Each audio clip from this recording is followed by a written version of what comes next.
একুশের প্রথম প্রহরে কেন্দ্রীয় শহীদ মিনারে ভাষা শহীদদের প্রতি শ্রদ্ধা জানিয়েছেন রাষ্ট্রপতি মোহাম্মদ শাহাবুদ্দিন ও প্রধান উপদেষ্টা অধ্যাপক মোহাম্মদ ইউনুস। ভাষা শহীদদের স্মৃতির প্রতি গভীর শ্রদ্ধা জানিয়ে কিছুক্ষণ নীরবে দাঁড়িয়ে থাকেন প্রধান উপদেষ্টা। এরপর প্রধান বিচারপতি, উপদেষ্টা মণ্ডলীর সদস্য, তিন বাহিনী প্রধান, বিভিন্ন দেশের কূটনীতিক, প্রধান নির্বাচন কমিশনার সহ রাষ্ট্রের গুরুত্বপূর্ণ ব্যক্তিরা একে একে শ্রদ্ধা নিবেদন করেন ৫২ শহীদদের প্রতি। পরে জুলাই গণ অভ্যুত্থানে আহত ব্যক্তিরা এবং বিভিন্ন ছাত্র সংগঠন শ্রদ্ধা জানায়। আঞ্জাম খালেকের আরও একটি প্রতিবেদন।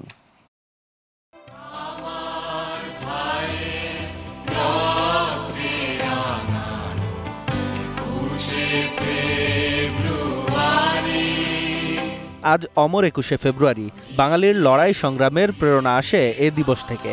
দিনপঞ্জির হিসাবে ৭৩ বছর পরও সর্বোচ্চ শ্রদ্ধা আর ভালোবাসায় পালন করা হয় দিনটিকে।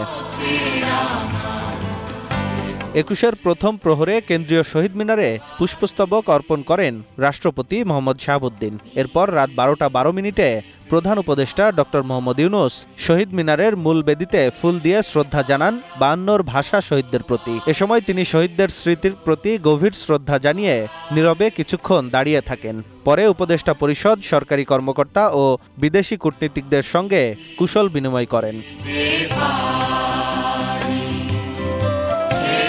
রাষ্ট্রপতি ও সরকার প্রধান বিদায় নেয়ার পর প্রধান বিচারপতি সৈয়দ রেফাত আহমেদ শ্রদ্ধা নিবেদন করেন শহীদদের প্রতি।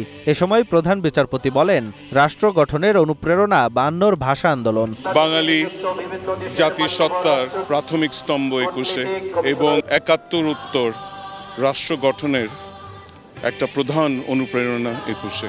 এরপর উপদেষ্টা পরিষদের সদস্যরা শহীদদের প্রতি শ্রদ্ধা জানান। এ সময় সামনে ছিলেন ৩ তরুণ উপদেষ্টা। প্রজন্মের পর প্রজন্ম এভাবে একুশের চেতনা প্রবাহমান।